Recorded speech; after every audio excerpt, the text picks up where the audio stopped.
أيها الناس، لقد أصبحت سلطانا عليكم. أيها الناس، لقد أصبحت سلطانا عليكم. فاكسروا أصنامكم بعد ضلال واعبدوني. إنني لا أتجلى دائما، فاجلسوا فوق رصيف الصبر حتى تبصروني. اتركوا أطفالكم من غير خبز، واتركوا نسوانكم من غير بعل، واتبعوني. احمدوا الله على نعمته، فلقد أرسلني كي أكتب التاريخ، والتاريخ لا يكتب دوني.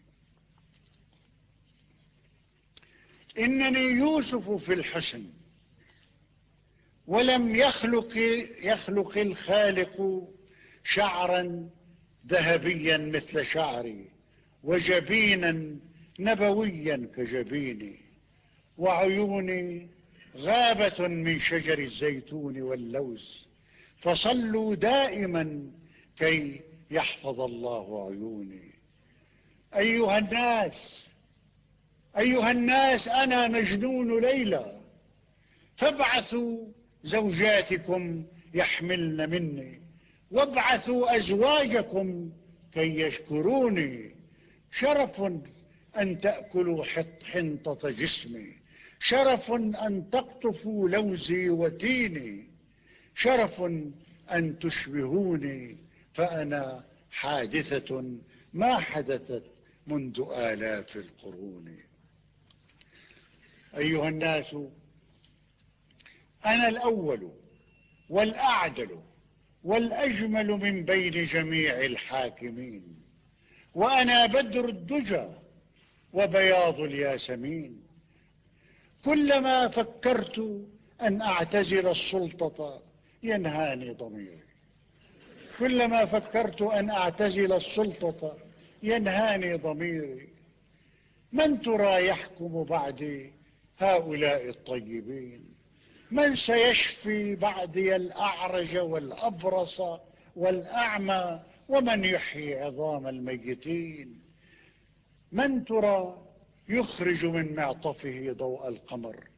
من ترى يرسل للناس المطر؟ من ترى يجلدهم 90 جلدة؟ من ترى يصلبهم فوق الشجر؟ من ترى يرغمهم أن يعيشوا كالبقر ويموتوا كالبقر؟ كلما فكرت أن أتركهم فاضت دموعي كغمامة، وتوكلت على الله وقررت بأن أركب الشعب من الآن إلى يوم القيامة. كلما فكرت أن أتركهم فاضت دموعي كغمامة، وتوكلت على الله وقررت بأن أركب الشعب من الآن إلى يوم القيامة. أيها الناس، أنا أملككم مثلما أملك خيلي وعبيدي، وأنا أمشي عليكم مثلما أمشي على سجاد قصري. فاسجدوا لي في قيامي واسجدوا لي في قعودي. أولم أعثر عليكم ذات يوم بين أوراق جدودي؟ حاذروا أن تقرأوا أي كتاب فأنا أقرأ عنكم. حاذروا أن تكتبوا أي خطاب فأنا أكتب عنكم. حاذروا أن تسمعوا فيروز بالسر فإني بنواياكم عليم. ارفعوا فوق الميادين تصاويري، وغطوني بغيم الكلمات، واخطبوا لي أصغر الزوجات سنا، فأنا لست أشيخ. جسدي ليس يشيخ، وسجوني لا تشيخ، وجهاز القمع في مملكتي ليس يشيخ. أيها الناس، أنا الحجاج، إن أنزع قناعي تعرفوني، وأنا جنكيز خان، جئتكم بحرابي وكلابي وسجوني، لا تضيقوا أيها الناس ببطشي، لا تضيقوا أيها الناس ببطشي، فأنا أقتل كي لا تقتلوني، وأنا أشنق كي لا تشنقوني، وأنا أدفنكم في ذلك القبر الجماعي لكي لا تدفنوني. اشتروا لي كل ما لا يشترى في الأرض أو في السماء، اشتروا لي غابة من عسل النحل ورطلا من نساء، فأنا بالعملة الصعبة أشري ما أريد، أشتري ديوان بشار بن برد وشفاه المتنبي وأناشيد لبيد، فالملايين التي في بيت مال المسلمين هي ميراث قديم لأبي، فخذوا من ذهبي واكتبوا في أمهات الكتب إن عصري عصر هارون الرشيد.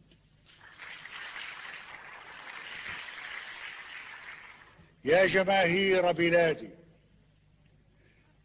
يا جماهير الشعوب العربية، إنني روح نقي جاء كي يغسلكم من غبار الجاهلية. سجلوا صوتي على أشرطة، إن صوتي أخضر الإيقاع كالنافورة الأندلسية.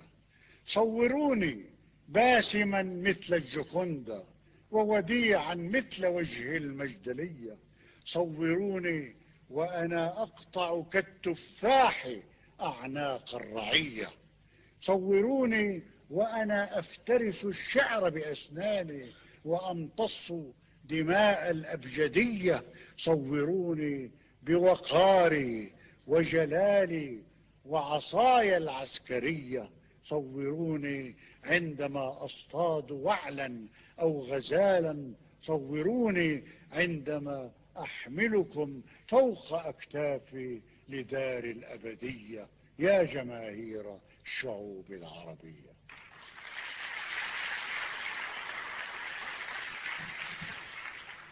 أيها الناس، أنا المسؤول عن أحلامكم إذ تحلمون، وأنا المسؤول عن كل رغيف تأكلون، وعن الشعر الذي من خلف ظهري تقرؤون، فجهاز الأمن في قصري يوافيني بأخبار العصافير وأخبار السنابل، ويوافيني بما يحدث في بطن الحوامل. أيها الناس، أنا سجانكم وأنا مسجونكم، فلتعذروني، إنني المنفي في داخل قصري، لا أرى شمسا ولا نجما ولا زهرة دفلا، منذ أن جئت إلى السلطة طفلا، ورجال السيرك يلتفون حولي، واحد ينفخ نايا، واحد يضرب طبلا، واحد يمسح جوخا، واحد يمسح نعلا. منذ أن جئت إلى السلطة طفلا لم يقل لي مستشار القصر كلا، لم يقل لي وزرائي أبدا في الوجه كلا، لم تقل إحدى نسائي في سرير الحب كلا، إنهم قد علموني أن أرى